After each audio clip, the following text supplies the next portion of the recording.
No name having looking ragged lame rapper.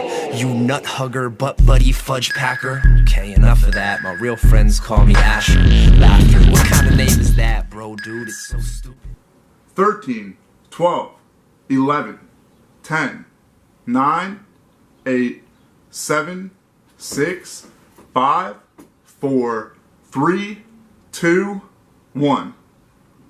This is 13 Minutes and I'm your host, Paul Goon. This week I'm kicking it with Youngstown MC Frank Bosa. What's up, Frankie? What's up, man? How we doing? Good, bro. How you doing? Pretty good. I'm ready to get this started. How long you been Frank Bosa for? I came up with the name Frank Bosa when I was writing a book. That was, I want to say 2014. It was supposed to be a book about a young teenage gangster that I kind of abandoned. I might pick up again at another time, but I liked it better than my former stage name, which was Vic Yak, which is a play on my name, Victor Yaksic.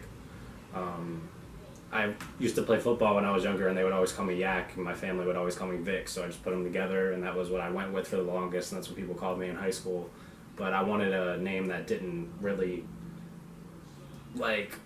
You wanted to separate yourself? Yeah, I wanted to separate myself from it and become just my stage presence, and I felt like that made it easier to write and whatnot. I understand. I like it. I definitely see some kind of like a Slim Shady coming out of you or whatever, and I like it a lot. It's definitely a positive thing. How'd you land on hip-hop? How'd you get to hip-hop when you started writing music? I've always been into hip-hop. I never really wanted to pick up playing instruments and stuff. It was probably out of pure laziness for the most part, but any lyrics I wrote just starting out when I was a kid were always like hip-hop based, so it was just something I built on over the years. It's pretty fair. If you had to write another genre of music, though, what would it be? Probably alternative. I feel like that's the one I can connect with a lot better, and that's something that I grew up listening to. I was a big fan of like Sublime, Nirvana, Weezer, anything connected to those type of bands. Oh, alright. Nice. Very cool. So I could see... So are those like some of your favorite bands outside of hip-hop then? Sublime probably would be. Yeah? That had a strong influence on my childhood. I went to a lot of the concerts with their new guy, the Sublime with Rome, because Sublime the with original Rome, guy for died sure. when we were young. But yeah, What was his name? Brad? Brad Noel. Yep. Rest in peace. R.I.P. I think that's the first time we've had Sublime brought up on the show. That's definitely a very good drop. Would you rather feature someone else on one of your songs, or would you rather be featured on someone else's song? It depends on who the artist is. I'm willing to work with anybody if they want me to be on their stuff, but as far as it goes with the people that are going to be on my product, I feel like I want people that I can vibe with better and people that can match my flow or complement it. All the people that I've worked with up to this point, I feel like have been a decent collaboration. What's your top 5 dead or alive? Top 5 dead or alive.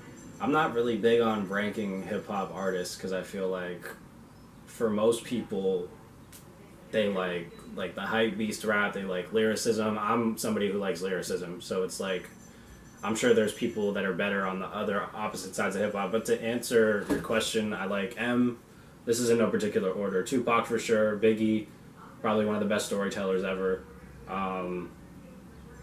Just for me, someone who got me into hip-hop and somebody who made me want to rap, it was Mac Miller. That's somebody that I've always been... Rest in peace, Mac rest Miller. In peace, Mac. That one hit hard for sure. So like, he's in my top 5 just based off of sentiment. And to throw a 5th one in there, I'd have to say... Man. 5th's always the hardest, they say. Probably J. Cole for now. J. Cole, yeah? I'm a big fan of his stuff. Man, I can't say I could agree with you, but I definitely respect your opinion. And actually, your top 5, or, like you just said, at least 5 throwouts, 5, we'll call it honorable mention, since we're not putting them in order. Right. Brings me to my next question. Biggie Smalls or Tupac Shakur? And I do want an answer, no pussyfooting. So, like I said, I'm more of a fan of lyricism, and I think between the two of them, Biggie's definitely the better lyricist. Tupac was the one that was able to market himself a lot better. With Biggie, I feel like he takes you to a place just like reading a novel, and you can like visualize what he's talking about. With Tupac, he just kind of like, not to knock on him, like he's one of the greatest ever, obviously, but he's he was more on like that hypebeast West Coast stuff at the time. And I feel like that's what was new to everybody. Isn't that what West Coast is, essentially, anyway? Most definitely, Pretty much, yeah. Yeah, so I mean, it's East Coast and West Coast is just like a vibe. If you want lyricism and storytelling, it's usually East Coast rappers. If you want something that you're going to be able to bump, it's West Coast. That's always how it's been to me. Yeah, it's definitely a very like accurate description in my opinion. I have another one: Method Man or Redman? Method Man. Yeah. Yeah, and no why? doubt. And why? Just because Wu-Tang Clan ain't nothing to fuck with. Fair enough for me. I definitely disagree with you, but I have no rebuttal because that was good enough. Do you have any albums or mixtapes out? I have one, and it's called The Drifter. I released it in April. I was April 7th, I believe. Okay. It's 8 tracks, and it's about So pretty fresh still. 7 minutes, yep. When can we expect the next? You working on something new? What's the next project? Right now, we just released the single, me and Paul Goon, my man. Oh, Paul Goon was on it? Really? Right. It's called Ideology. We recorded that with Doofdom, who I've recorded all my music with to this point. He's based out in Akron. Yeah, shout out to sound engineer Steve Doofdom. I like that guy. That's my man right there. That's a big shout out. What's more important to you, making friends or making rhymes? Making rhymes, for sure. I want to continuously build my product, and all the people I meet along the way is just a bonus. Oh, I like that answer. Rhymes before acquaintances. When you write, do you start with a beat or do you start with lyrics first? I have multiple documents in my phone of just like stuff I've come up with on the spot without a beat, so I'll kind of recycle that into something once I find an instrumental that I like. Usually I try to go for the ones that Steve makes, but lately I've been looking at this other guy on BeatStars named Young Taylor. He helped me. I mean, he didn't help me. I don't know him personally. He made that beat for the song Lucy that people seem to like the most out of everything that I've made, so I wanted to look more into his stuff. But yeah, usually I'll try to find instrumentals off of their stuff, and then if I have a couple lines that I want to throw on that song that I think will fit, I'll start there, or I'll just start from scratch with the instrumental. Hey, everyone goes about it a different way. You like to get chiefy, huh? Smoky a little Always. bit? Yeah? Always. What do you like better, blunts or bongs? Probably blunts, because I hit bong way too hard and I end up in fucking outer space. That was like something I was known for in school. I'd have to walk away from everybody, go on a walk till I was like right again. I'd be like, Vic, chill. I'm like, fuck, my bad. Is that really a bad thing, though? I mean, outer space might not be a bad place to be at this point. Especially with the current state of this country, I don't know. Right. I mean, back when I first started getting high, it definitely wasn't as bad. But I feel like getting high taught me how to be with myself and not be as depressed as I used to be with like shit that just like demons in my own head that I deal with all the time. I feel like marijuana, amongst other things, has kind of helped me get my mind right. Which amongst other things, to say. Amongst other quote things. Unquote. I do have a song called Lucy, and if anybody knows what it's about, then you know what I do.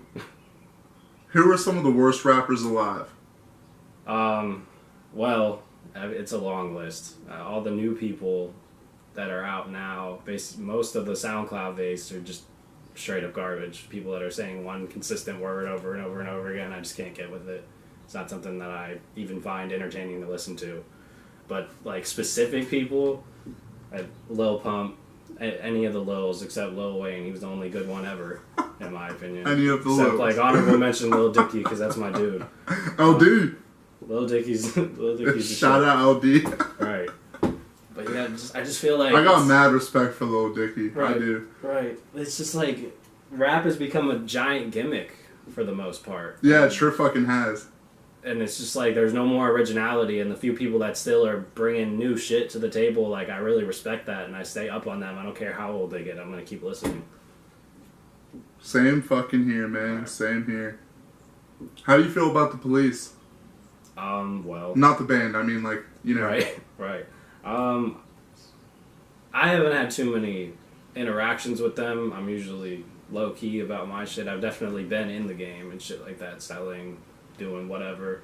But you know, I've seen fucked up shit happen with my friends, especially like my black friends. I've been in the car with a couple of them, and they have them like I've had my routine traffic stops where they don't ask me to leave my vehicle or search it or anything, and just I feel like it's just because my friends were black, they made them do all those things.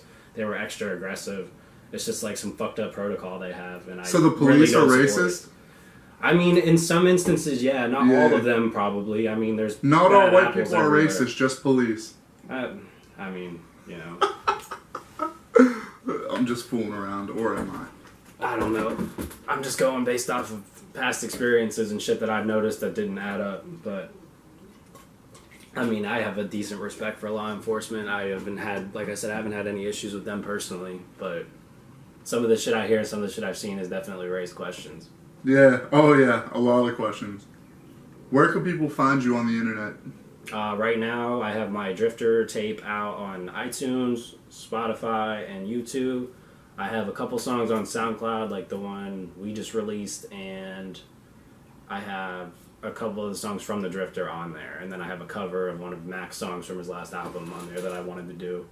And obviously, I couldn't profit off of that, so I put that on SoundCloud just so people could listen. I really like the fact that you showed up for the interview in all Indians. Right. Shout out Cleveland. Always representing Cleveland. Shout all out the Chief time. Wahoo. Fuck everyone that worked so hard to get rid of Chief Wahoo. He's not gone, I promise you. Look at my forearm. Look at his shirt.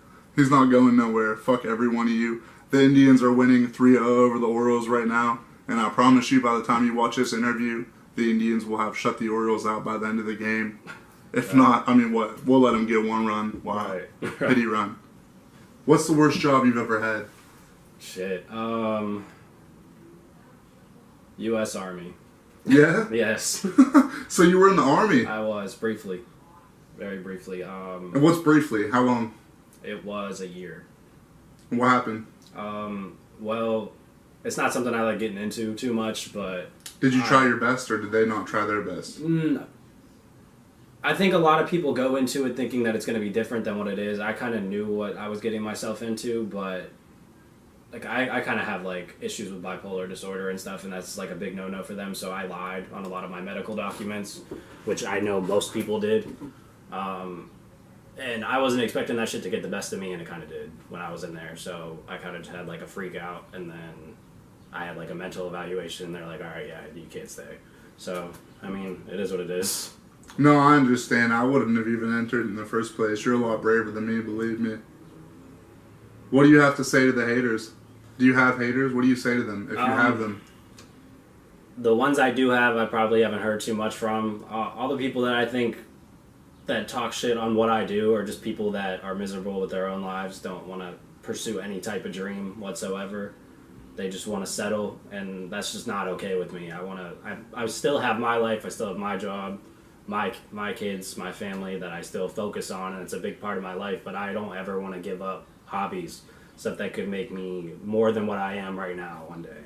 So I just think anybody that gives up on something that they're passionate about, it's just depressing, and that's not something I ever want to do. And Haters ain't getting you down. Don't let the haters get you down. Right. All right, friend, bro. Well, I really appreciate your time, man. Once again, I'm Paul Goon. This is Frank Bosa. The show is 13 minutes. That's another one in the books, baby. Until next week. Dope. Appreciate you having me. No name having looking ragged lame rapper. You nut hugger butt buddy fudge packer. Okay, enough of that. My real friends call me Asher. Laughter.